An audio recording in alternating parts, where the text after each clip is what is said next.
Gravação iniciada. Boa noite a todos os irmãos e irmãs e amados. Mário, você parou em algum versículo ou está desde o início aí? Não, eu começo lendo desde o versículo 1 Tá, e aí a gente vai tocando. tá bom. Então tá com você aí. Efésios capítulo 5, versículo 1. Sede, pois, imitadores de Deus como filhos amados. Nós estamos aqui lendo das, das atitudes e comportamentos que são esperados de um filho de Deus. Por isso, ele ressalta aqui no primeiro versículo, como filhos de Deus. Filhos amados, filhos de Deus amados, e para sermos imitadores de Deus, não é? Porque um filho, ele imita seu pai. Nós sabemos disso, né? Quando nós olhamos para alguma criança, as atitudes da criança refletem muito o que os seus pais fazem. Eu me lembro uma vez conversando com um irmão e a gente estava assim, tinha um muro, ele estava encostado no muro. E do lado dele, o filho dele, pequenininho, hoje já é adulto, já é casado, tudo. Mas na época ele era um menininho. E a gente conversando e eu com o canto do olho prestando atenção no menino. E aí eu percebi que ele imitava tudo que o pai dele fazia. O pai dele cruzava os braços, ele cruzava os braços. O pai dele punha o pé para trás, assim, encostado no muro, ele punha o pé para trás, encostado no muro, quase caía para se equilibrar. Então ele imitava tudo. O filho imita o que o pai faz. E assim deveríamos ser, né, nós, imitadores de Deus. Imitadores de Deus como filhos amados. E ele vai no versículo 2 falar de alguns atributos de Deus que nós deveríamos imitar. Andai em amor, no versículo 2 de Efésios 5, e andai em amor, como também Cristo vos amou e se entregou a si mesmo por nós em oferta e sacrifício a Deus em cheiro suave. Então, como nós já vimos antes no capítulo 4 de Efésios, no último versículo, no versículo 32, ele disse: Antes sede uns para com os outros benignos, misericordiosos, perdoando-vos uns aos outros, como também Deus vos perdoou em Cristo. Então, o maior exemplo que nós temos de amor de Deus é que ele nos perdoou em Cristo. Fomos perdoados, apesar de perdidos, de inimigos de Deus, totalmente errados. Ontem eu recebi uma mensagem, um irmão, ele dizia que a esposa dele confessou que há alguns anos ela o traiu. Então ele escreveu perguntando se ele devia se divorciar dela, né? Aí eu respondi que, na realidade, o cristão, a primeira opção é sempre o perdão, a não ser que ela não quisesse ou ela tivesse ido embora com o outro, alguma coisa assim. Mas ela confessou porque a sua consciência certamente a atribulava durante todo o tempo em que ela escondeu esse pecado do marido.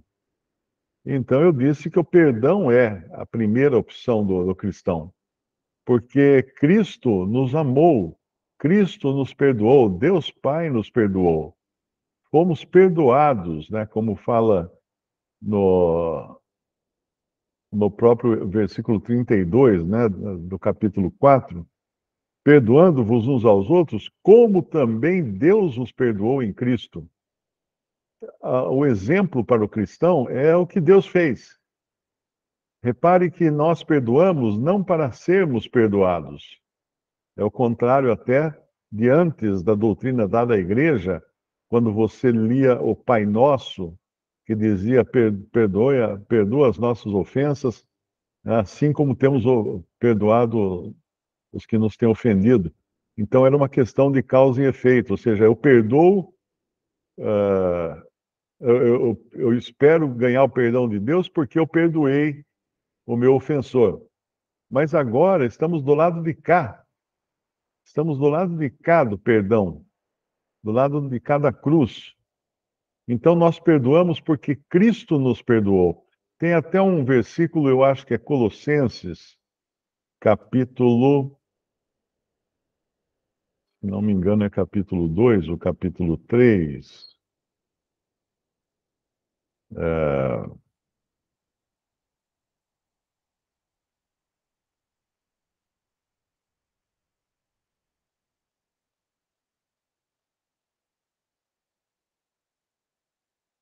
Deixa eu achar aqui na minha chave aqui.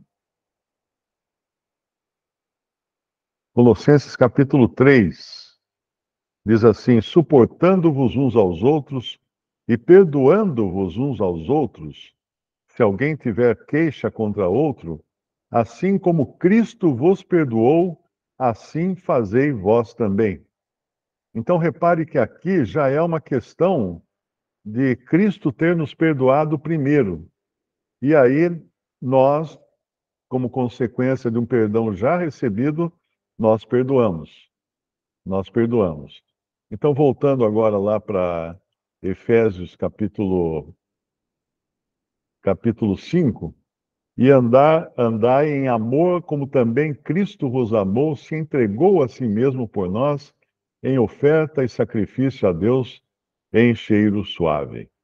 Agora ele vai dar uma série de direções, né, de conselhos relacionados a pecados morais.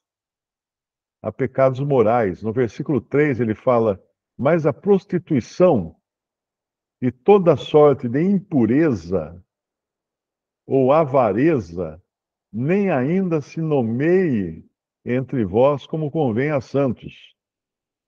No lugar de avareza aí, algumas traduções trazem cobiça, porque a avareza sempre a gente pensa mais em dinheiro, né? E a cobiça a gente pensa em qualquer coisa, porque lá na lei dizia para não cobiçar a mulher do próximo, a casa do próximo, o boi do próximo. Então a cobiça era muito mais ampla do que apenas dinheiro ou bens materiais. A cobiça era também de com objetivos, né, de cobiçar a mulher do próximo, ou seja, de ter relações com a outra pessoa. Então aqui, mas a prostituição, uma outra versão fala a impudicícia, e uma outra versão ainda fala fornicação. Fornicação. E uma versão católica fala imoralidade sexual. Então eu acho que a palavra aí é bastante ampla, não significa apenas prostituição no sentido de uma pessoa que vende o corpo, que se prostitui. E toda impureza, ou cobiça, ou avareza, nem ainda se nomeie entre vós como convém a santos. Por que não se nomeie entre vós? Por uma razão muito simples, nós somos feitos de carne. Se você descrever uma relação que alguém teve, uma impureza que alguém teve com outra pessoa, você acaba ficando também excitado só de escutar a história do que aconteceu, do que eles fizeram e tudo mais.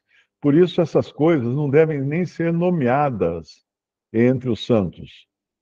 Eu tinha, agora lembrei trabalhei uma vez, quando eu fazia a faculdade de arquitetura em Santos, eu trabalhava de estagiário no escritório de arquitetura e tinha um office boy, mas era terrível, garoto, porque ele chegava de manhã, né? Eu estava sentado na minha prancheta lá desenhando.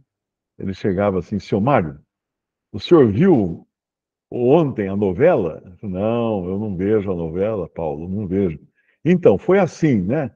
O cara se encontrou com ela, ele começava a descrever tudo o que aconteceu na novela e eu tinha que mandar ele parar, né? Porque não era o lugar nem a hora de fazer esse tipo de coisa. Então, a prostituição, toda a impureza, a avareza, nem ainda se nomeia entre vós, nem para contar a novela, né? Nem para contar o que aconteceu, porque o fato de você escutar uma história de cunho sexual também excita.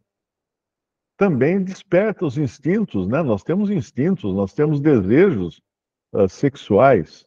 E aqui ele vai justamente ensinar o cristão a tomar cuidado com isso. Versículo 4 de Efésios 5 fala: nem torpezas, nem parvoíces, nem chocarrices, que não convém, antes ações de graça. Aqui essas palavras, talvez em outra versão, nem conversação torpe, com palavras vãs ou chocarrices, coisas essas inconvenientes, antes, pelo contrário, ações de graça. Uma outra versão, nada de obscenidades, de conversas tolas ou levianas, porque tais coisas não convêm. E uma outra versão, nada de palavrões ou conversas tolas, nem de piadas de mau gosto. São coisas inconvenientes. É muito comum, quando você trabalha numa empresa e você finca a sua bandeira no dia em que você foi contratado, para que todos saibam que você é um cristão, é um crente em Jesus, é muito comum você ser rechaçado ou rejeitado de muitas rodas de conversa. Eu me lembro, numa empresa que eu trabalhei, no primeiro dia, aliás, eu fazia isso, né? Eu ia trabalhar numa empresa. No primeiro dia, o que eu fazia? Eu tinha uma Bíblia pequena, eu levava na minha pasta, e no primeiro dia eu colocava a minha pasta em cima da mesa e abria a pasta, aí começava a tirar as coisas, né? Tirar escova de dente, tirar pasta de dente, pôr nas gavetas da mesa. E aí eu tirava a Bíblia e punha em cima da mesa a Bíblia, para todo mundo ver a Bíblia, não falava nada, né? Quer dizer, se você é um funcionário novo chegando, tá todo mundo de olho em você. Aí tirava todas as coisas, guardava tudo na gaveta, inclusive a Bíblia, né? E começava a trabalhar. Então, a partir daquele dia, eu já tinha fincado uma bandeira, eu já tinha passado um recado a respeito do tipo de pessoa que eu era. Porque se eu chegasse na minha mesa, tirasse um punhado de revista Playboy e pusesse em cima da mesa, o pessoal ia achar que, vamos lá, que esse aí gosta, vamos conversar com ele, vamos bater papo com ele, né? Então, a impressão que você cria é importante, porque aí um dia você chega, você tá, seus amigos estão lá falando bobagem, falando só besteira, só coisas obscenas, você se aproxima, o que acontece é que nem querer vender rifa, né? A rodinha já espalha, ninguém mais quer ficar ali, né? Todo mundo sai de perto. E assim é quando você é um crente em Cristo, não precisa falar nada, não precisa falar nada. E acaba criando uma impressão, acaba pondo a sua marca naquele local, né? Fincando a sua bandeira. Nem sempre a gente consegue, sabe? Eu passei por uma experiência extremamente desagradável. Eu era diretor de uma empresa de comunicação, eu era diretor de comunicação e marketing de uma empresa de internet aqui na cidade, e teve uma feira industrial, aquela que todo mundo monta os estandes, né? E nós participamos da feira. Nós montamos o stand, tinha lá vários computadores, conexão com a internet e uma série de coisas, né? Como toda feira, feira industrial, feira empresarial. Aí eu estava lá no stand e chegou o pessoal da TV, uma TV local, um canal de TV local, e nós queríamos fazer promoção e propaganda do nosso serviço de internet, porque muitas mães estavam cancelando o serviço. A internet era nova, era discada ainda, né? Naquele tempo era internet discada. Não sei se vocês são desse tempo, mas era internet discada. Tinha um modem, você discava, pem, pem, pem, pem, pem, pem. Enquanto você estava na internet, ninguém podia telefonar na sua casa que estava ocupado. Então, nós queríamos promover para diminuir aquela fuga, né? Muitas mães estavam cancelando porque pegavam os filhos, o filho, né, vendo pornografia na internet e cancelava a conta. Cancelava a conta. Teve até uma lá que o filho entrou num site de pornografia e o site era um site russo e ele tinha lá um sisteminha, né, um programinha nele que quando você clicava, o que ele fazia? Ele derrubava a sua ligação local e ligava de novo o seu telefone com um número na Rússia. E aí você continuava navegando e não sabia que agora você estava fazendo interurbano para a Rússia. E daí veio um dia lá a mãe desesperada com a conta de telefone, né? Aí a gente não podia fazer nada. O filho dela que foi ligar para a Rússia. Sem ele saber, claro, porque era um programa que invadia o computador e fazia essa transferência de ligação, né, do número ligado. Então, nós ali querendo aumentar o número de clientes, tal, diminuir essa evasão, então veio a TV, falei, puxa, a TV agora vai fazer uma entrevista, né? A gente vai poder falar sobre esse problema e promover, dizendo que a internet era boa para os filhos fazerem estudos, trabalhos escolares, pesquisas. Bom, chega o cara da TV, vem um cara com iluminação, com microfone, com câmera, com todo mundo ali em volta de mim. Aí o rapaz, o apresentador, abre a conversa para dar um quebra-gelo, né? Então ele abre a conversa assim: eu estava aqui com o senhor Mário Persona e nós estávamos navegando nas páginas da revista Playboy na internet e vendo aquelas mulheres lindas, maravilhosas.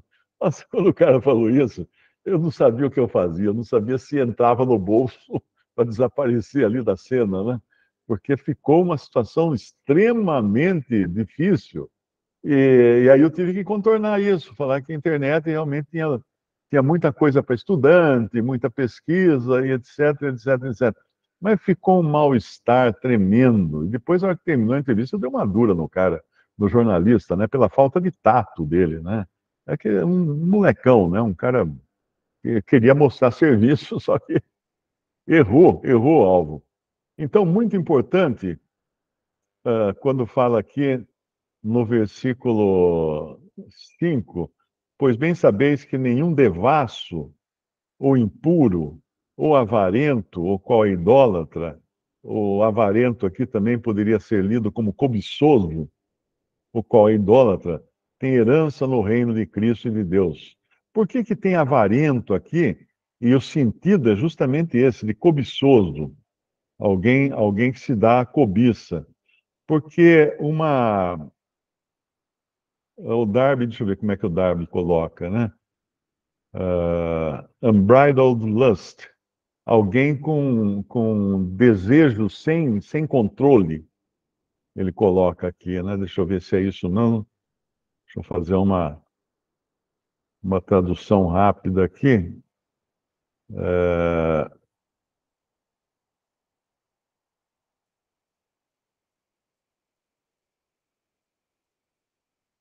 Luxúria desenfreada é o que o Darby coloca nesse lugar de avarento aqui.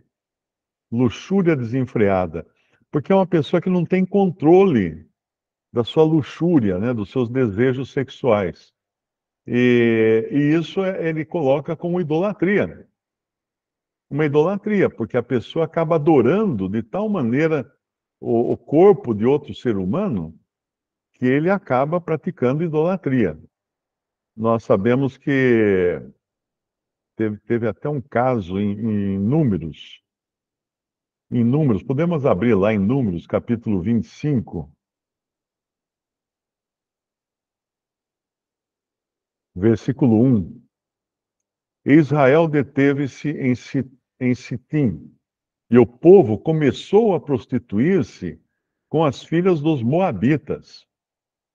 Elas convidaram o povo aos sacrifícios dos seus deuses, e o povo comeu e inclinou-se aos seus deuses, juntando-se, pois, Israel a Baal-peor, a ira do Senhor se acendeu contra Israel. Disse o Senhor a Moisés: toma todos os cabeças do povo e enforca-os ao Senhor diante do sol, e o ardor da ira do Senhor se retirará de Israel. Então Moisés disse aos juízes de Israel: cada um mate os seus homens que se juntaram a Baal-peor. E eis que veio um homem dos filhos de Israel e trouxe a seus irmãos uma midianita à vista de Moisés. e à vista de toda a congregação dos filhos de Israel, chorando eles diante da tenda da congregação. Vendo isso, Finéias, filho de Eleazar, o filho de Arão, sacerdote, se levantou do meio da congregação, tomou uma lança na sua mão, foi após o homem israelita até a tenda e os atravessou a ambos, ao homem israelita e à mulher, pelo ventre. Então a praga cessou de sobre os filhos de Israel. E os que morreram daquela praga foram 24.000. Então, essa passagem do Antigo Testamento deixa muito claro a seriedade que Deus considera em relação aos desvios sexuais, não é? A todo tipo de prostituição, impureza, luxúria, tudo isso, ao ponto de ter eliminado milhares de pessoas do seu povo que se juntaram às mulheres filhas dos moabitas. E se a gente se lembrar de que os dois grandes exemplos de desvios sexuais foram castigados com fogo e enxofre vindo dos céus, que é Sodoma e Gomorra, não é? Nós vemos que realmente é um assunto, aos olhos de Deus, muito grave, muito sério. Embora hoje o mundo já tomou um caminho que é até difícil você hoje dizer essas coisas, porque você acaba sendo taxado de intolerante, de discriminatório e uma série de coisas. Eu perdi, eu perdi pelo menos três palestras, né? Que uma de uma grande indústria, de uma multinacional, que iam me contratar e depois a secretária ligou dizendo que não ia contratar mais, e aí não quis saber qual foi o problema, né? Aí ela disse que a gerente que ia me contratar, ela descobriu que tinha vídeo na internet falando contra o homossexualismo. Claro que eu tinha, porque os meus vídeos falam respostas, as pessoas perguntam e eu respondo pela Bíblia. Então alguém perguntou o que a Bíblia acha, o que a Bíblia fala do homossexualismo, eu respondi, como tem vídeos lá respondendo. Mas por isso que ela viu que eu tinha esses vídeos e ela tinha um irmão homossexual, então cancelaram a minha palestra, cancelaram a minha contratação. Então o mundo agora está assim. O mundo está assim. Você entra numa empresa e a empresa tem lá toda uma política agora de promoção da. Como é que chama? Esqueci o nome agora. Tanto é que agora Hollywood colocou umas diretrizes lá que quando um filme ou uma série de TV entra para participar do Oscar, então eles vão observar se ela tem cenas ou personagens que são gays ou homossexuais, porque eles consideram que isso é inclusivo, né? É uma política de inclusão. Então, esses filmes e séries têm maiores chances de ganhar o Oscar. Eu acho que todo mundo já reparou que agora todo filme, toda série tem que ter alguma cena ou algum personagem que é gay. E às vezes fica até esquisito, porque como os escritores os que escrevem o script dos filmes ou das séries, eles têm que incluir cenas inclusivas, né, de amor inclusivo e tal. Fica até estranho, porque às vezes você percebe que o personagem não tem nada a ver com a história. E a cena também não tem nada a ver com o andamento da história. Parece que foi introduzido ali, colado ali com durex, só para cumprir uma agenda. Só para cumprir uma agenda. E então hoje está complicado, está muito difícil. Eu fico eu fico pensando em quem tem filhos, né? Como criar os filhos em nossos dias de hoje. Porque meus filhos já são adultos agora, já são casados, mas eu me lembro que nós, durante a infância deles, nós não tínhamos televisão. Nós decidimos não ter televisão. Nós tivemos computador, daqueles computadores antigos, né? MSX e Apple, aqueles bem rudimentares que tinha no começo. Nós tínhamos em casa, eles jogavam jogos, eles faziam desenhos, escreviam trabalho de escola e tudo mais, mas não tinha TV. Aí, quando eles estavam adolescentes, nós nos mudamos para um apartamento, que é esse que eu moro hoje. Nós nos mudamos para esse apartamento. E aí, nesse apartamento, tinha o condomínio já incluía TV a cabo. Naquele tempo, a TV a cabo era cabo, não era um fio que passava na rua e quem assinava a TV a cabo puxava para o prédio ou para casa, né? Não tinha nada a ver com internet, era só TV mesmo, TV a cabo. E aí pagava no condomínio, já estava incluído no condomínio, e nós pensávamos, bom, agora nós estamos pagando TV a cabo. O que a gente faz? Vamos arrumar uma TV. Aí eu peguei uma televisão velha com meu pai e coloquei aqui em casa. Foi quando eles começaram a ter televisão em casa. Mas antes disso, claro, eles iam na casa dos primos, né? E assistiam TV lá à vontade, nós nunca os proibimos.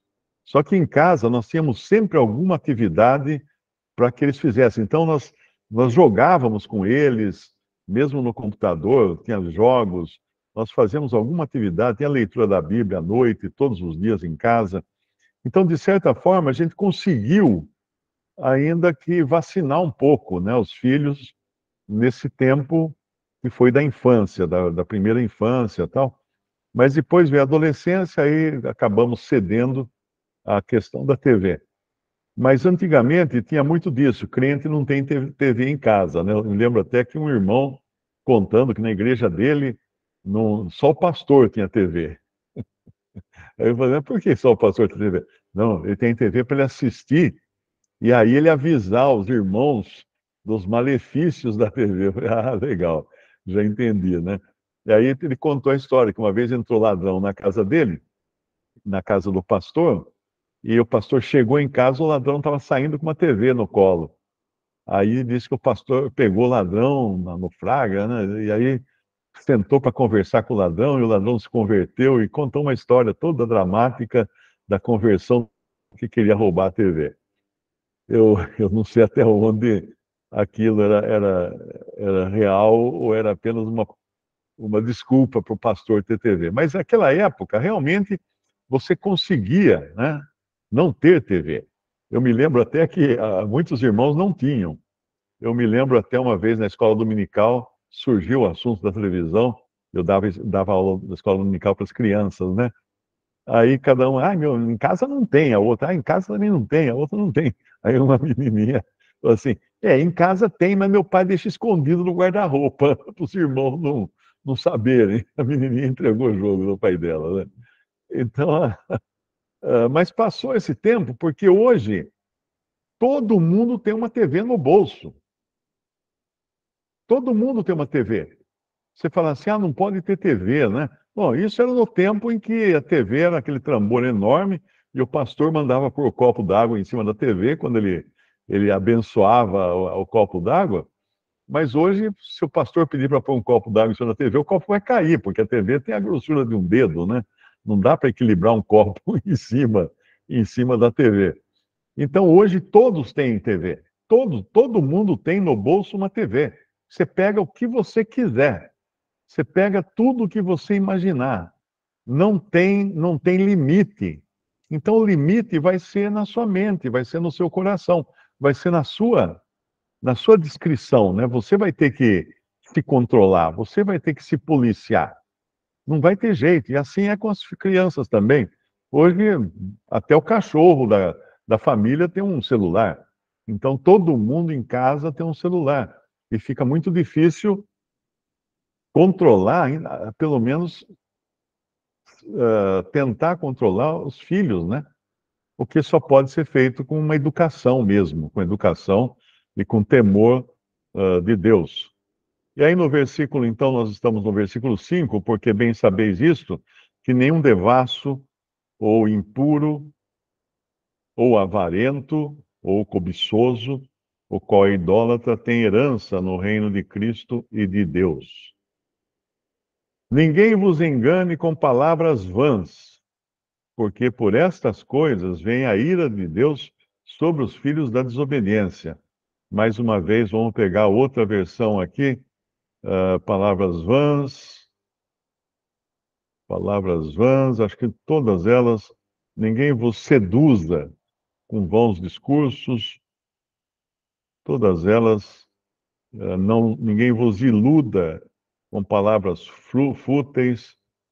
Aqui quase que todas concordam com o vocabulário do versículo 6, né? Porque por estas coisas vem a ira de Deus sobre os filhos da desobediência. Portanto, não sejais seus companheiros, não fique na rodinha dos que estão lá conversando bobagem. Não dê ibope para eles. Às vezes algum irmão vem me contar uma piada. Então, era uma vez, tinha na Arca de Noé, eu falei, pode parar, vem contar uma piada usando elementos bíblicos. Eu mando parar, eu mando parar. Porque, ainda que eu goste de piadas, de coisas engraçadas, tudo, Bíblia é uma coisa que nós não devemos jamais incluir nas piadas. Porque eu sempre lembro daquela passagem que o Senhor fala para Moisés: tira as vossas sandálias ou as vossas alparcas, porque a terra que você está pisando é terra santa. A presença de Deus era terra santa. Então, um cristão jamais deveria fazer gozação ou brincadeiras ou piadas com a palavra de Deus. Eu até faço muitas coisas engraçadas que aconteceram comigo, com situações engraçadas, situações cômicas, mas com a palavra de Deus, pegar personagens da palavra de Deus, aí é complicado, né? Porque você está pisando em terreno santo.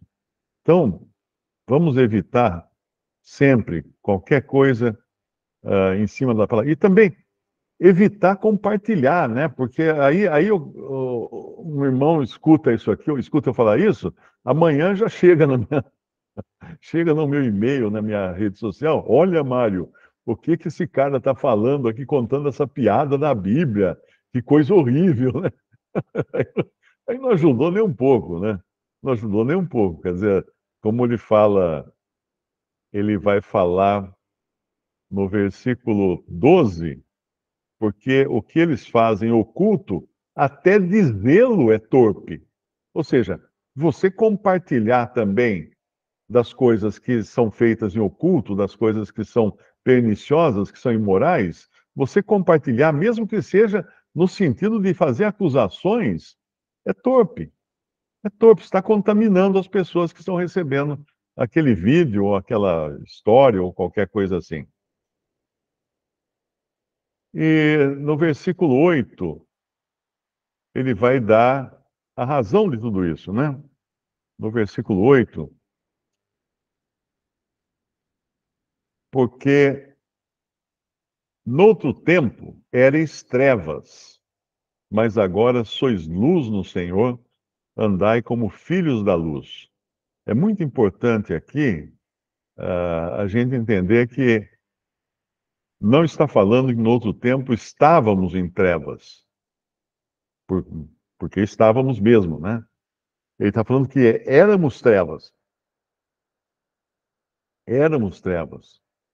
éramos a personificação das trevas, mas agora somos luz no Senhor. Então, temos que andar como filhos da luz, andar de maneira condizente com esse novo estado em que nós nos encontramos, de filhos da luz. E, e é muito importante lembrar, né, porque as trevas, quando você está no meio do mato e você levanta uma pedra no capim, assim, O que acontece? Na mesma hora você percebe que embaixo da pedra tem lacraias, escorpiões, aranhas, centopeias, tudo que é bicho asqueroso e venenoso está escondido embaixo das trevas, porque embaixo da pedra, porque eles gostam das trevas. Aí eles correm se esconder embaixo de outra pedra, né, para se esconder de novo, para não ficar na luz, porque a luz denuncia eles. Mas não é só em pedra na floresta, não. Eu costumava, no meu tempo de faculdade, eu costumava ir almoçar num restaurante que tinha, era uma lanchonete e restaurante que tinha no supermercado Eldorado, ali na Conselheiro Nébias, em Santos. Então eu ia lá porque tinha lá um filé com fritas, muito gostoso, e uma comida boa, barata, né? Para estudante era importante uma comida barata. Só que você tinha que comer no balcão.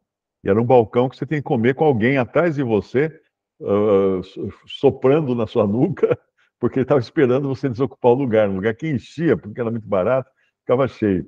Mas um dia eu me sentei no último banquete, na última banqueta, era circular, era um mezanino circular, ficava a cozinha no meio, né, os caras fritando as coisas no meio, e todo mundo sentava em volta daquilo, no balcão em volta. Eu sentei na última banqueta, que já ficava do lado da chapa do cara que fritava os filés, fritava os bifes. E tinha uma pilha alta de bife semi-fritado, né, já semi-frito, que ele só jogava na chapa, dava umas viradinhas lá, esquentar, jogava na bandeja, punha a batata frita, o arroz, a farofa e mandava servir, né? E nesse dia eu sentei na última, com aquela pilha de bife na minha frente. E aí que eu vi como é que funcionava a coisa, porque cada vez que o cara espetava um filé daquele para jogar na chapa, um monte de baratinha, sabe aquela baratinha minúscula, aquela pequenininha, não a baratona feia, a baratinha, aquela magrinha, pequenininha, não sei se é filhote de barata ou é uma outra espécie de barata, mas um monte de baratinha estava escondida embaixo do filé. Quando ele levantava o filé, elas corriam tudo passar para baixo do andar de baixo, no outro filé. Aí naquele dia em diante, eu já não fiquei com tanta vontade de comer o filé com fritas do supermercado Eldorado, porque vai ver que era por isso que era gostoso, né? Eu acho que elas ficavam ali amaciando a carne. Mas os insetos peçonhentos, eles gostam das trevas. E não é diferente também com os seres humanos. Você já viu alguma boate ser toda iluminada? O pessoal chegar assim, aquela luz toda brilhante? De jeito nenhum. Porque ali os caras querem ir para fazer coisa que ninguém veja. Então, trevas, tem que ter escuridão. E assim é o que ele fala que no outro tempo era trevas, mas agora sois luz no Senhor, andai como filhos da luz, como filhos da luz. E ele vai falar então, vai abrir aqui um parênteses, né? Porque o fruto do Espírito está em toda bondade e justiça e verdade. Então, aqui dando um contraste do que hoje nós somos e do que nós éramos antes. E o versículo 10, aprovando o que é agradável ao Senhor. Aprovando o que é agradável ao Senhor. O que a gente sempre tem que perguntar o seguinte, né? Qualquer coisa que seja, um lugar que você vai, um filme que você começa a assistir, um livro que você começa a ler, a pergunta é: o que será que o Senhor pensaria disso? Qual seria a opinião dele? Como será que isso aqui apareceria na presença dele? Como eu estaria me dedicando a isso na presença do Senhor? É importante perguntar, porque daí a gente consegue ter uma perspectiva, né, de quão mal pode ser alguma coisa, de quão errada pode ser uma coisa que nós estamos fazendo. Aprovando o que é agradável ao Senhor. E não comuniqueis, no versículo 11, não comuniqueis com as obras infrutuosas das trevas, mas antes condenai-as. Antes condenai-as. Aqui entra uma questão também, que o ser humano é sempre cheio de truque, né? A gente sabe disso. Então, existe muito hoje na cristandade líderes, né, pregadores, pastores, que pegam um pecado de estimação para descer a lenha nele. Então você tem lá alguns pastores protestantes que para eles um gay é a pior coisa que existe no mundo, é pior que Satanás. Então eles só pregam sobre isso, só mete a lenha nisso, só falam disso, mas quando você vê, o cara tira dinheiro dos pobres, o cara faz horrores, né? Prega má doutrina, uma série de coisas erradas, mas ele tem aquele pecado como a sua bandeira de combater. Então, é muito importante isso aqui, esse não comuniqueis com as obras infrutuosas das trevas, mas antes condenai-as. Eu penso nisso muito mais no sentido pessoal. Eu não vou ficar gritando na praça contra o que as pessoas fazem das obras das trevas. Entende? Eu acho que não é, o papel do cristão é pregar a verdade e se apartar do mal. Se apartar do mal. Denunciar o mal quando é o momento, a hora e a pessoa certa, né? Mas não tomar essa posição de paladinos da moral, como alguns pastores fazem. Vocês nem preciso citar nomes aqui, vocês já conhecem, né? Paladinos da moral, que só ficam vociferando, assim, quando falam desses pecados, eles até babam de prazer de falar desses pecados. E lembrar do Senhor, né? Que o Senhor também andou com publicanos, com pecadores, com mulheres, com prostitutas, para ganhá-los, para salvá-los. Lembrar sempre da atitude dele com relação a essas pessoas. Não era de destruí-las, mas de salvá-las. E no versículo 12, porque o que eles fazem oculto, até dizê-lo é torpe. E até compartilhar também. Compartilhar também. Mas todas estas coisas se manifestam sendo condenadas pela luz, porque a luz a tudo manifesta. Tem um versículo em Romanos que é muito interessante, Romanos 6, que fala da nossa posição antes e agora, não é? Romanos 6, versículo 21 diz assim: E que fruto tinhais, então, das coisas de que agora vos envergonhais? Porque o fim delas é a morte. Ou seja, nós já andamos nesse caminho, nós já andamos nessa vida. E que fruto nós tivemos disso? Nenhum, nem coisa boa nenhuma, né? Coisa boa nenhuma. E o versículo 12, o versículo 14 diz: Desperta, desperta tu que dormes e levanta-te dentre os mortos, e Cristo te esclarecerá. Levanta dentre os mortos. Quem são os mortos? Os incrédulos. Na realidade, quando eu falei que nós não devemos ficar na praça gritando contra pecado esse ou pecado aquele, na realidade nós devemos sim fazer um sermão o tempo todo, mas um sermão com a nossa vida. A nossa vida tem que ser o sermão. Ela que tem que falar mais alto do que qualquer discurso. Isso me faz lembrar de 1 Pedro, capítulo 3, o versículo 1.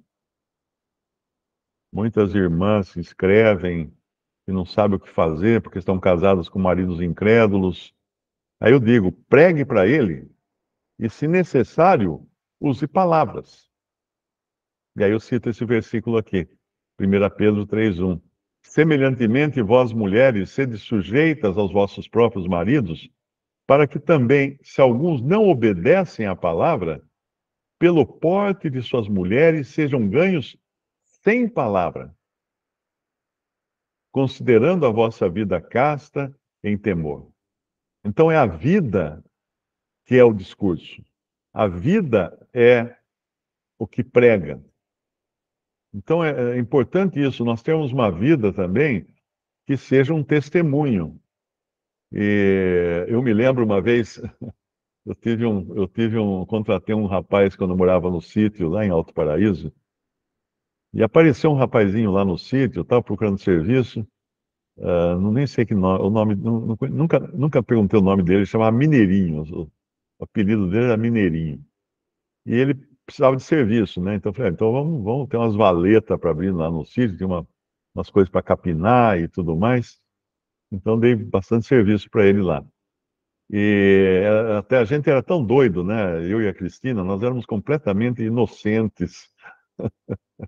Eu acho que o Senhor nos guardou por causa das besteiras e da inocência nossa, né? Porque esse mineirinho chegou lá, andarilho. Ele chegou lá andando pelo meio do mato e chegou no sítio. Olha só, olha só. Aí nós demos serviço para ele, mas não só demos serviço, tinha uma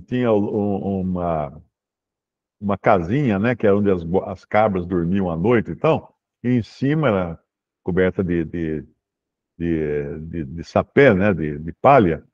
Então, em cima tinha como que um mezanino de tábuas, onde a gente guardava sacos de ração, de farelo, tal, para as cabras. Então, ali nós arrumamos uma caminha para ele ficar morando em cima, assim, desse mezanino da palhoça, né?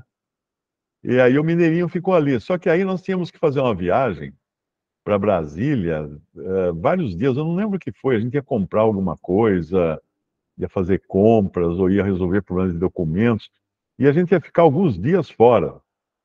Então eu falei para o Mineirinho, falei assim, ó, nós vamos deixar o sítio nas suas mãos. Olha lá, hein? E fomos embora. E realmente o cara, acho que foi tamanha responsabilidade que nós colocamos nas mãos dele, que ele não mexeu em nada, não fez nada de errado. Pelo contrário, estava um brinco. Quando nós voltamos, estava tudo arrumadinho, tudo bem capinado, a horta com as verduras todas bem regadas e tudo mais. O Mineirinho cuidou super bem. Mas teve um dia que eu ia para a cidade, e ele foi junto comigo, então nós fomos, né? Eu tinha uma Kombi, aí nós fomos para a cidade. E chegou na cidade, ele falou assim: Não, senhor Mário, me deixa na esquina ali, ó, que eu vou ver umas coisas por aí. Depois o senhor me pega ali na esquina. Eu falei: Tá bom. Então, a cidade que era Alto Paraíso, né? Então, deixei na esquina, mas eu sabia o que ele ia fazer. Ele ia beber, ele ia tomar pinga. E aí, na hora que eu voltei, ele estava lá na esquina. Ele estava na esquina, mas já meio mais para lá do que para cá. Quando ele entrou na Kombi, eu acho que ele tinha comido um saco de bala piper, porque era só cheiro de bala piper que tinha bala de hortelã na Kombi. Eu acho que ele não queria que eu soubesse que ele ficou bebendo o tempo todo no boteco ali, o tempo que ele ficou lá, né? Então, na realidade, é importante que a nossa vida possa ser o nosso discurso, o nosso sermão, muito mais do que palavras, né? Que às vezes fica falando, e entra por um ouvido e sai pelo outro. O que mais nós temos aqui?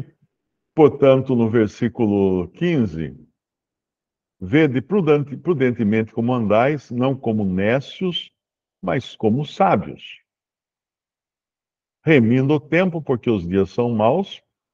Por isso, não sejais insensatos, mas entendei qual seja a vontade do Senhor. Eu acho que até aqui minha garganta aguentou. Eu abriria agora para algumas perguntas, né? E marcando aqui, fomos até o versículo 16 ou 17. Então, se a gente puder partir para dúvidas, eu acho que minha garganta agradece. Para eu ver se tem alguma. O irmão Diego B1 levantou a mão e também o José Nilton. Pois não, Diego?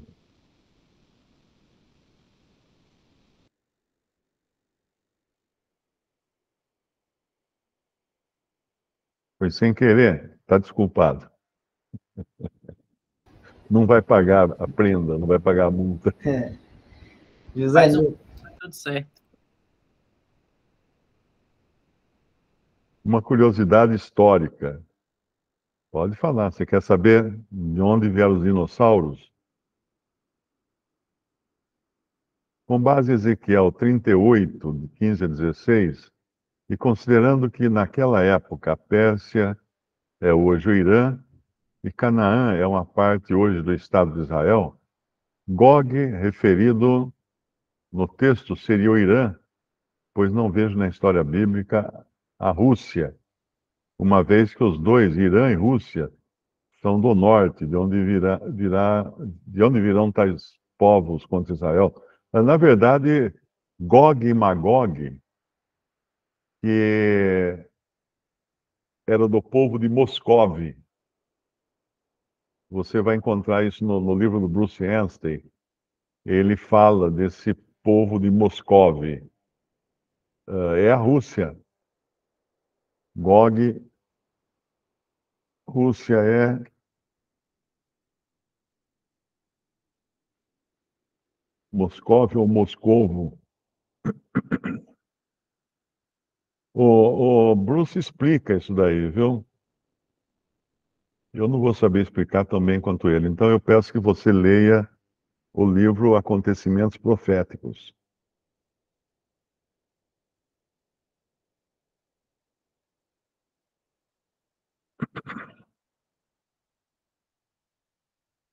Leia o livro Acontecimentos Proféticos que tem lá, viu? Com certeza.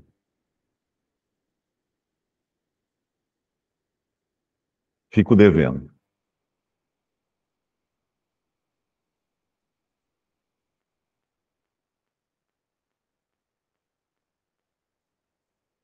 Henrique, Viviane levantaram a mão. É Eric, Mário. Boa noite. Ah, Ô, Mário, o versículo 16 aí de Efésios 5, remindo o tempo porque os dias são maus. Esse remindo o tempo seria aproveitar o tempo que a gente tem usando para as coisas do Senhor, não é isso? exatamente. Remindo o tempo. Deixa eu ver outra versão aqui que diz. Remindo o tempo, aproveitando o tempo. Exatamente, remindo o tempo e aproveitando o tempo. E para se dedicar às coisas que realmente importam, né? É claro que você não vai ficar lendo a Bíblia o dia inteiro, não é isso que a gente deve pensar, porque todos nós temos também momentos de lazer, momentos de descanso. Então, a gente sempre tem que. Eu sempre lembro aquela passagem do Senhor em Marcos, no Evangelho de Marcos.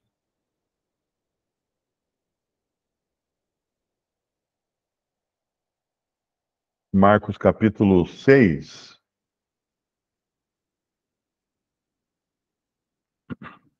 versículo 30.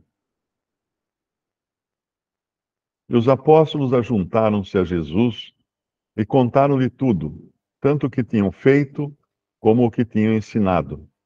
E ele disse-lhes: Vinde vós aqui à parte, a um lugar deserto, e repousai um pouco, porque havia muitos que iam e vinham e não tinham tempo para comer. Então veja que o Senhor também se preocupa com o nosso lazer, com o nosso descanso, com o nosso repouso.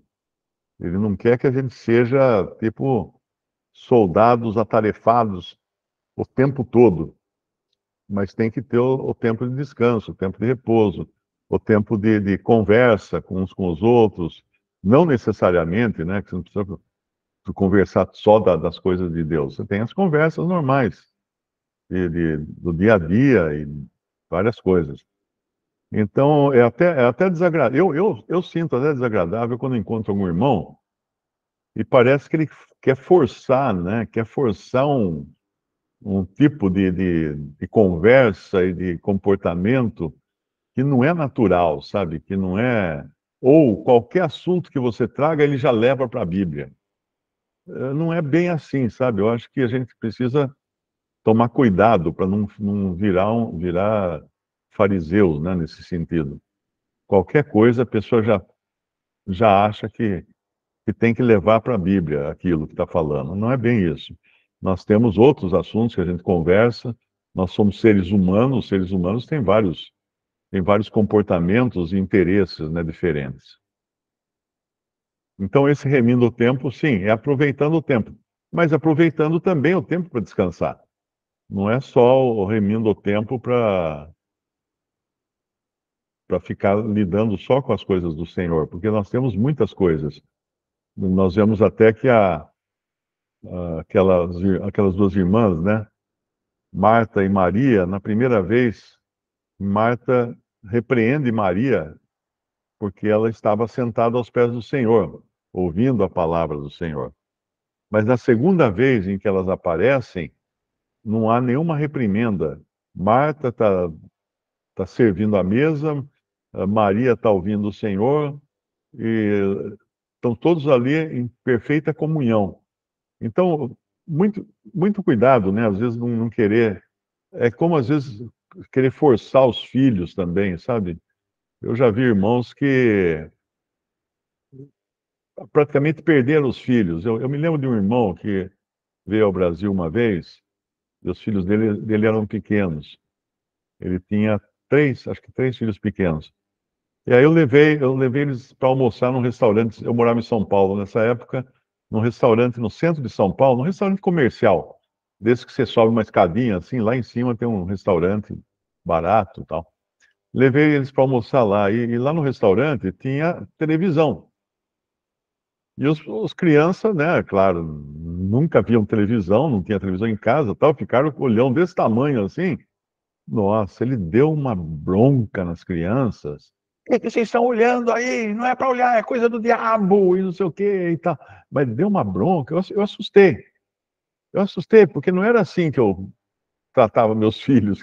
Era assim, né? Você, em público ainda, dar uma bronca nas crianças porque elas estavam olhando para a televisão, né? E, bom, o resultado disso é que eu acho que dos três filhos, só uma filha permaneceu em comunhão. Já é adulta, é casada, e tal. E então muito cuidado, sabe? Tinha um outro irmão, ele tinha acho que 11 filhos. E ele me contou uma vez, porque dois filhos dele, que eram gêmeos, ele descobriu que eram homossexuais. E um deles morreu, inclusive, morreu do coração. E uma vez ele veio em Limeira, antes de morrer, ele já está com o Senhor. E ele falou para mim, ele falou assim, olha, eu errei, porque os filhos deles todos debandaram. Ele foi muito rigoroso com os filhos. Então os filhos todos debandaram. Uma vez ele até me contou que ele tinha comprado uma televisão, mas era só para assistir o Mundo Animal. Eu falei, tá legal. Eu acredito nele. Então ele reconheceu que ele tinha sido muito severo na criação dos filhos e acabou perdendo os filhos. Os filhos debandaram. Então precisa ter muito cuidado com essas coisas. Nós estamos num mundo que o mundo é mau, é maligno. O mundo é cercado de coisas. Seu filho vai para a escola, ali tem tudo agora na escola. As escolas hoje são os piores lugares. Os piores lugares para uma criança. E isso nós temos que ter muito cuidado, porque andar sobre ovos, sabe? Sempre dependendo do Senhor, sempre pedindo orientação do Senhor, orando muito pelos filhos, porque eles vão estar em contato com o mundo, eles vão ter contato. Tem um outro casal também que eu conheço, que lá nos Estados Unidos, que tem um monte de filhos, não lembro quantos eles têm. Foram todos criados assim, rigorosamente, né? Sem TV, só com a Bíblia o dia inteiro e muito rigor, muita coisa. Bom, hoje um dos meninos casou-se com outro cara lá nos Estados Unidos. Então, é preciso orar ao Senhor, é preciso ir devagar claro, vigiar os filhos, né? Sempre ter um amor, ter muita coisa, sempre buscar, como a gente costumava fazer no tempo que não tinha TV, eles eram pequenos, nós criávamos coisas para ocupar. Então, eu me lembro que tinha um game de naves espaciais que todas as noites eu jogava com meu filho. Ele era o piloto, era copiloto. Quando eu falo games de naves espaciais, naquele tempo, não pensa que tem toda aquela cor, aquela coisa que você vê nos games de hoje. Não. As naves eram de arame. Eram só o perfil, chama de arame, né? Que é transparente, né? Vazada. A gente imaginava que aquilo era uma nave. Que nem os primeiros games eram tipo assim, você comprava a revista, vinha lá para você digitar no computador para poder jogar. Então era lá na capa da revista uma coisa colorida, tinha uma nave espacial voando e atirando nas outras, tal. Aí quando você digitava tudo, ia jogar o game, a nave era um asterisco, o inimigo era um sinal de mais. Era isso aí, você tinha que imaginar daí, né? Mas nessa época, o que nós fazíamos era criar alternativas para os filhos, porque eles tinham que se ocupar com alguma coisa. Então tinha muita leitura em casa, tinha muita conversa, tinha muito jogo, mesmo jogo de computador. Esses que da época eram um jogo de computador bem primitivos, né, perto desses de hoje. Não tinha nenhuma qualidade que tem hoje. Mas muita leitura. Meus filhos leram, tem umas coleções na escola que eles tiravam os livros, eram umas coleções de livros para adolescentes, histórias para adolescentes. Eu não sei o que se chamava Coleção Vagalume, um nome assim, mas vários livrinhos, todos com aventuras para adolescentes. Eles leram todos, eles leram todos. Aí eles começaram a frequentar a biblioteca da cidade, a biblioteca municipal, iam lá retirar livros do Júlio Verne. Eles leram a coleção inteira do Júlio Verne. Até eu li também junto, né? Porque a gente lia todo mundo junto. Né? Aí ficava conversando sobre o que aconteceu tal, no livro. Livros de Júlio Verne, quem não conhece, são livros de aventura escritos no século XIX, de ficção científica. Então, dá trabalho. Dá trabalho você manter seus filhos fora da tendência do mundo. Vai dar trabalho, você vai ter que inventar alguma coisa. Então, quando tinha, por exemplo, festa junina na escola, a gente inventava um passeio no zoológico. Para não ficar tipo assim, meus amiguinhos todos foram na festa junina, eu não fui. Não, você vai ter coisa melhor. Olha, nós vamos passear no zoológico, nós vamos naquela época eu morava em São Paulo, nós vamos em shopping ou qualquer coisa que fosse um atrativo que ganhasse, né? Que eles pudessem chegar na escola no dia seguinte e falar assim, você não veio na festa junina? Mas eu fui no zoológico, cara. Pudesse até se gabar de ter tido um programa melhor, né? Então dá trabalho, mas você vai ter que ter trabalho se você quiser manter o seu filho amigo seu. Porque o maior perigo é quando ele perde a confiança em você, perde a amizade com você e ganha amizade com o drogado lá da escola, com o traficante, com o nóia qualquer lá que tem, que vai pegar o seu filho e vai guiá-lo para outros caminhos. Então, vocês que são pais, vai dar trabalho. Dá trabalho. Não pense em entregar para a escola, pensando que a escola vai educar, a escola não educa nada. A escola vai ensinar conta de 2 mais 2. E o resto vai ser coisa ruim que eles vão ensinar. Porque hoje tem toda essa ah, todas essas manias e tendências, né, que existem nas escolas. Ideologia, né? Ideologias, exatamente. Hoje tem todas essas ideologias e eles vão ensinar isso como sendo verdade e muitas vezes seu filho vai até ter problema na hora de preencher um questionário, de fazer uma prova, porque ele vai ter que errar a resposta, porque a resposta seria contrária à vontade de Deus. Então dá trabalho, sim, hoje, você criar seus filhos, mas nós temos o Senhor. Nós temos o Senhor e devemos confiar que o Senhor é suficiente.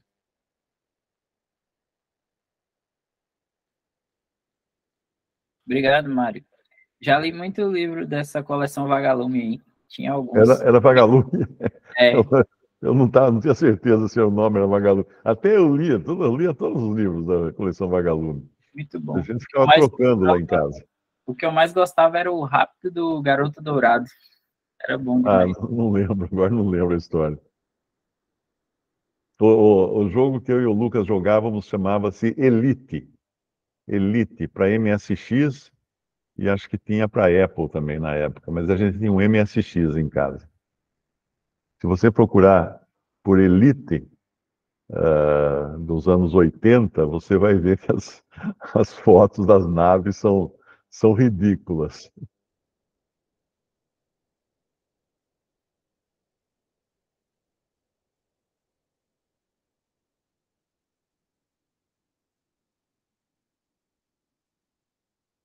Bom, nenhuma dúvida mais? Posso voltar para o meu game?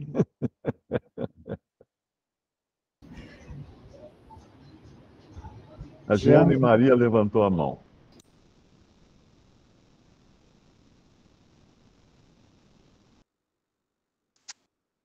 Boa noite, irmão Mário. Boa noite a todos. Oi. Irmão, eu, assim, 2 anos para cá, eu decidi não, não ter mais televisão, porque, sinceramente, eu não posso ter TV a cabo e as TVs abertas não estavam não tava mais me interessando. Então, é, eu estou sendo legalista, não querer mais assistir televisão. Não, de jeito nenhum. Eu não assisto TV aberta, né? Eu tenho a minha TV aqui, ela pega a internet e pega também canais de TV a cabo. E eu assisto muito documentário também, porque se você, por exemplo, eu tenho facilidade com inglês. Então você vai no YouTube, o YouTube tem muitos documentários em inglês. E tem canais, eu assino um canal também, chama-se Curiosity. Curiosity é um canal de streaming, de TV a cabo, mas é só em inglês que tem. E é só coisa assim, exploração do universo, dos planetas, natureza. Outro dia eu vi um muito interessante, que eu não sabia disso, que os maiores riscos do mundo estão não nos vírus, estão nos fungos. Então eles mostravam que os fungos é um tipo de vida que não é uma vida animal, nem uma vida vegetal, nem uma vida bacteriana ou qualquer coisa. É fungo. Cogumelo, por exemplo, é fungo. Então, esse documentário ele mostrava que coisas que estão descobrindo agora, que os fungos, por exemplo, embaixo da terra, os fungos pegam as raízes das árvores e ligam uma nas outras. E aí eles criam uma comunicação entre as árvores, uma comunicação química entre as árvores, de modo que se começa um incêndio de um lado da floresta, uma árvore que está na outra ponta da floresta fica sabendo que tem esse incêndio, porque acaba recebendo comunicações químicas, né, por suas raízes, de que existe um incêndio vindo, existe perigo e tal. E o fungo, por exemplo, você tem a gente está acostumado com fungo, né? Você toma cerveja, o que é a cerveja? É um fungo que fermentou ali a cevada, os cereais que fazem a cerveja. Você come pão, o que é que você pão? Quando você põe o fermento no pão, o fermento é um fungo. E aí, nesse documentário, eles diziam uma coisa muito interessante. Eles diziam que se os fungos se adaptarem ao calor, nós estamos perdidos. Nós estamos todos perdidos. Porque o que impede de nós sermos dominados por fungos é que o nosso corpo tem uma temperatura de 37 graus. Em média, né? 37 graus. E eles não suportam essa temperatura. Mas se eles se adaptassem a temperaturas altas, se o planeta começasse a esquentar muito e os fungos fossem se adaptando, aí ia começar a aparecer muitas doenças relacionadas a fungos, que já existem, né? Tem muitas doenças, tem lá doença de pele e tal, que são fungos, né? Que tem muitos fungos que atacam. Mas aí teríamos doenças graves. Tanto é que um grande risco que existe quando eles trouxeram agora de um asteroide, trouxeram o pó de um asteroide, trouxeram de volta para a Terra. Foi lá uma nave, ficou 6 anos viajando para chegar lá, pegou um pouco de pó do asteroide e trouxe para a Terra. Chegou mês passado, eu acho, essa nave de volta para a Terra. O grande risco é esse, trazer de outro lugar do espaço fungos que não existem na Terra, porque ninguém sabe como eles vão se comportar quando chegarem aqui. E o potencial que eles vão ter de contaminar o ser humano, de trazer doenças novas. Então, eu sempre achava que o problema eram as bactérias ou os vírus, né? Mas hoje eu já sei que os perigosos são os fungos.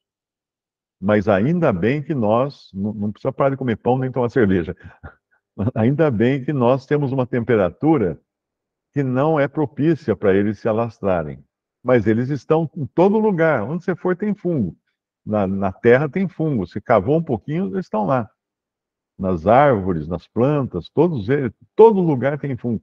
Cogumelo, por exemplo. Então, hoje eles estão descobrindo muitos medicamentos a partir de fungos, né? Bom, um exemplo mais clássico é a penicilina. O que é a penicilina? A penicilina é um fungo que alguém descobriu. Não foi inventada a penicilina, foi descoberta. Um fungo que alguém descobriu porque deixou lá um pão, uma batata, não sei, e ela criou um bolor, e quando foi ver, aquele bolor tinha propriedades de matar bactérias. Mas é isso aí, acho que agora eu já fui muito longe. Mário também é cultura.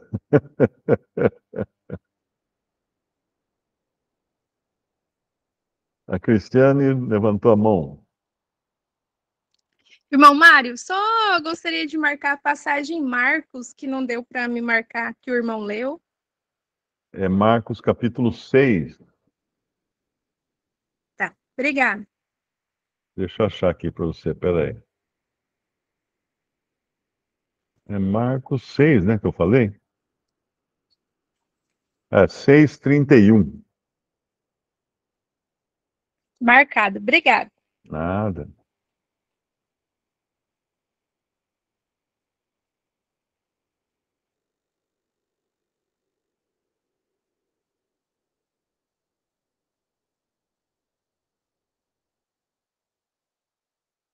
Bom, encerramos aqui?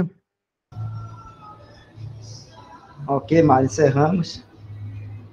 O irmão B1 falou aí que pesquisou o jogo, viu? O jogo Elite lá na internet. Ah, ele Só já viu achou o garrancho. É ridículo, assim, né? Só viu o Para o garrancho. pessoal de hoje é ridículo, né? Na minha época era interessante, porque a gente viajava de um planeta no outro, comprando coisas, vendendo coisas e tal, e sendo atacado por piratas do espaço e tudo mais. E me diverti muito disso aí com meu filho, até hoje ele lembra. Tá bom. Deixa eu parar aqui a gravação. A gente vai estar orando. Irmão Eric, você poderia